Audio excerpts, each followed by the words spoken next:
Chers amis, bonjour, nous continuons notre voyage à travers le livre des Actes des Apôtres, le voyage de la parole de Dieu. Cette parole de Dieu qui était féconde et se multipliait. Et j'espère qu'en fait, ce qui est écrit au passé dans la lecture d'aujourd'hui peut s'écrire et se dire au présent. Aujourd'hui, la parole de Dieu continue d'être féconde et continue de se multiplier. Parce que des hommes et des femmes prennent le temps de l'accueillir. Cette parole, elle est la lumière sur nos pas, la lampe de notre route. C'est d'ailleurs ainsi que se présente le Christ Jésus dans l'évangile de ce jour.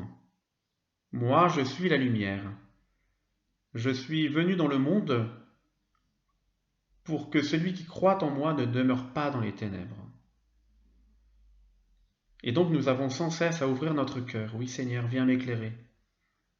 Viens éclairer mon cœur, viens éclairer ma vie, viens éclairer ces jours peut-être assombris, ténébreux à cause de ce confinement, de cette attente avant le retour dans nos églises pour y célébrer l'Eucharistie. Mais de chez nous, nous pouvons dire au Seigneur, viens éclairer mon cœur, viens éclairer ma vie, viens éclairer ma maison, mon lieu de vie dans lequel je ne sors que peu souvent. Dieu se fait présent dans nos maisons et il vient éclairer ces maisons par son amour, par sa tendresse, par sa patience. Dieu est patient et nous apprend à être patient. Pour en revenir à la première lecture, nous voyons bien que ceux dont on parle ici se laissent complètement éclairer, envahir par la lumière du Christ Jésus, par la lumière de l'Esprit Saint.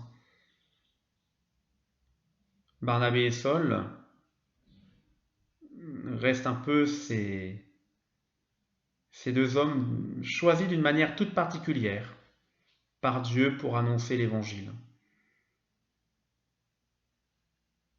Ils retournent à Antioche, cette chère ville dont j'ai longuement parlé hier. Puis ils prennent avec eux Jean, surnommé Marc, parce qu'ils disent qu'il y a du boulot dans cette ville-là, il y a vraiment énormément de travail. C'est ce que je disais hier, vous voyez, quand en temps normal nous allons dans des lieux spirituels, nous y trouvons forcément plus de prêtres que dans nos clochers de campagne. On pense à Lourdes, on pense Notre-Dame-du-Lot, on pense à la rue du Bac.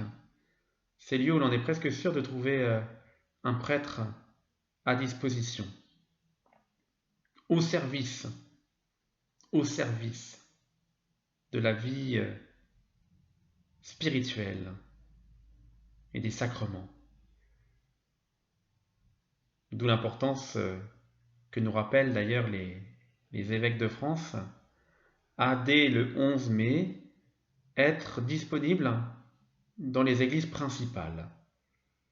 Alors je le fais sur un certain nombre d'églises. J'attends juste les inscriptions pour pouvoir avoir la joie de rencontrer mes chers paroissiens. Dans l'église qui est à Antioche, il y a des prophètes et des hommes chargés d'enseigner. Comme dans nos paroisses, où l'on a des catéchistes, des personnes qui accompagnent les familles en deuil, qui accompagnent les parents qui demandent le baptême de leur enfant, qui accompagnent les futurs couples qui désirent se marier. Et ces hommes sont très différents. C'est l'interculturel qui se vit là, ou l'international. Les nations entières qui sont présentes à travers ces 5 hommes. Barnabé, Siméon qui est appelé le Noir parce qu'il vient d'Afrique, Lucius de Cyrène, il y a même un copain d'enfance de Hérode le tétrarque, et Paul, Saul, Paul de Tarse. Ça ressemble, comme je le disais dimanche, à nos paroisses aujourd'hui. En France, de plus en plus, On a la joie et le bonheur d'avoir des confrères qui viennent du Vietnam, d'Arménie, d'Afrique et d'ailleurs, sans négliger quand même que l'Esprit Saint souffle dans le cœur des Bourbonnais et dont on peut espérer qu'ils écoutent la même chose que Barnabé et Saul. Mettez à part pour moi un tel et un tel. Cette mise à part a quelque chose de radical, mais en même temps, quel bonheur que de répondre à un appel du Seigneur, cette mise à part. Et c'est vrai que, d'une certaine manière, vos prêtres sont mis à part, ou les religieuses, bien sûr. On pense à l'appel d'Abraham, va, quitte ton pays, ne fonde pas de famille, respecte la famille qui est la tienne, qui existe déjà, et annonce l'évangile. Célèbre les sacrements. Accompagne le peuple qui t'est confié. Et je crois que c'est d'autant plus important que c'est l'Esprit Saint qui parle à la communauté lorsqu'elle célèbre le culte du Seigneur. C'est bien l'Esprit Saint qui appelle, c'est l'Esprit Saint qui envoie. Cela nous rend d'autant plus libres de répondre à la volonté de Dieu.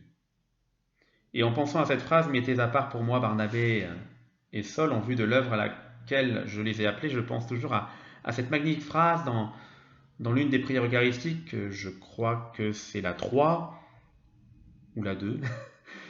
Oui, tu nous as choisis Seigneur, tu nous as choisis Seigneur pour servir en ta présence. Et on a envie d'ajouter, on aimerait aussi être heureux de servir non seulement en ta présence Seigneur, mais aussi en la présence d'un peuple. On sait que le peuple est présent par la communion de prière, mais c'est pas pareil. Et puis après avoir jeûné et prié,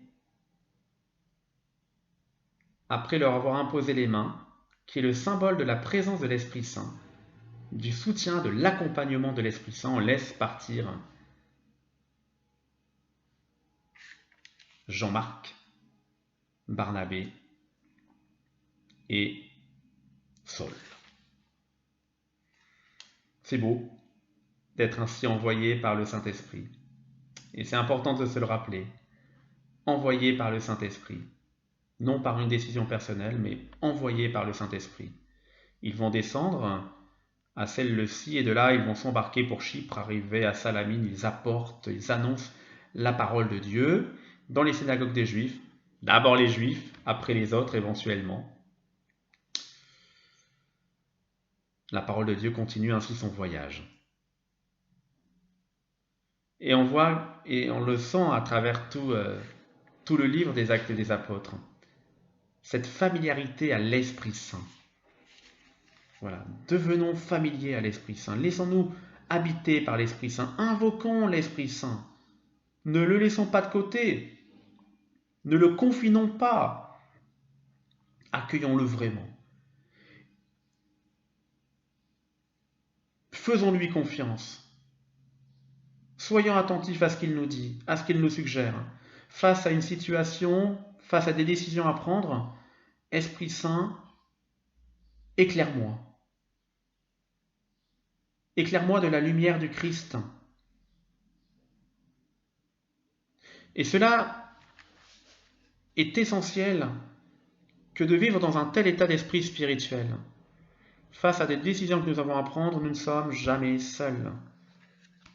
Si nous prenons le temps de nous poser, d'oublier un tout petit peu le monde qui nous entoure, de présenter à l'Esprit Saint telle ou telle situation. Et l'une de ces réponses, c'est la paix que cela met en nous. Et c'est compliqué parce que parfois on a envie de faire ce qui nous arrange, mais on sent bien au fond que nous ne sommes pas en paix. L'Esprit Saint nous suggère quelque chose de plus de plus dur, de plus rude, de plus difficile à mettre en œuvre dans l'organisation de nos journées? Qu'est-ce que je dois faire aujourd'hui? Certain que si vous voulez faire des tonnes de choses en disant bon, et puis après je prierai, d'abord on n'est pas sûr que vous allez prier, mais vous allez être angoissé toute la journée parce que vous allez repousser le temps de la prière. D'abord la prière, d'abord la mise à l'écoute de la parole de Dieu, ou d'un livre qui nous fait du bien, un livre spirituel. Et après, nous serons en paix pour vivre toute la journée, nos rencontres, nos activités, nos occupations. Mais si nous voulons faire des occupations tout en nous disant à l'intérieur de nous-mêmes, je prierai après, on ne sera pas en paix. Si j'ai envie de prendre contact avec telle ou telle personne, mais que je ne prends pas d'abord contact avec le Seigneur, je ne serai pas en paix. Et donc nous ne devons pas résister à l'Esprit Saint. Nous devons lui faire confiance, plus que jamais. Voilà, reprendre ses lectures en disant où est l'Esprit Saint? L'Esprit Saint qui va dire mettez à part pour moi Barnabé et Saul en vue de l'œuvre à laquelle je les ai appelés.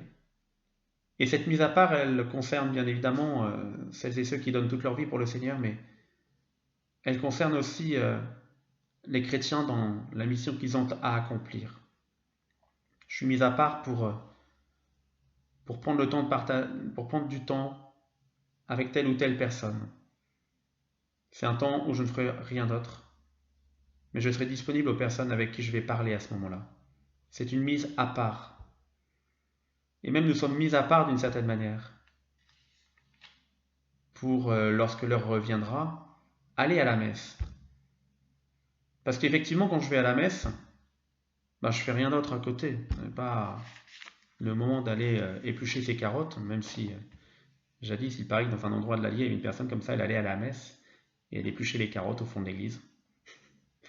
Ou c'est pas le moment de lire le journal, c'est le moment d'être avec le Seigneur. Je suis mis à part, je prends un temps à part pour être davantage avec le Seigneur. Et je crois que cette communion dans la prière, elle est essentielle. Les paroissiens attendent de leur curé qu'il prie pour eux, le curé attend des paroissiens qu'il prie pour lui, et c'est vraiment l'essentiel dans ce que nous avons à vivre chaque jour de notre vie. Le reste est secondaire, mais la prière est essentielle pour qu'ensuite nous nous sentions vraiment envoyés en mission par l'Esprit Saint, avec l'Esprit Saint. Notre Père, qui es aux cieux, que ton nom soit sanctifié, que ton règne vienne, que ta volonté soit faite sur la terre comme au ciel. Donne-nous aujourd'hui notre pain de ce jour. Pardonne-nous nos offenses, comme nous pardonnons aussi à ceux qui nous ont offensés. Et ne nous laisse pas entrer en tentation, mais délivre-nous du mal. Et que le Seigneur nous bénisse et qu'il nous garde au nom du Père et du Fils et du Saint-Esprit. Amen. Je vais mettre en pièce jointe, car je crois que je ne l'ai pas fait hier, l'interview que notre évêque a donnée hier matin sur RCF, Radio Chrétienne en France, et qui donne, des petites pépites d'espérance. Il faut y aller petit à petit. Mais voilà, comme je le disais tout à l'heure, voilà, ce désir de reprendre du temps dans nos églises avec ces permanences, que je vais vous mettre aussi d'ailleurs en dessous de cette vidéo. Allez, courage les amis.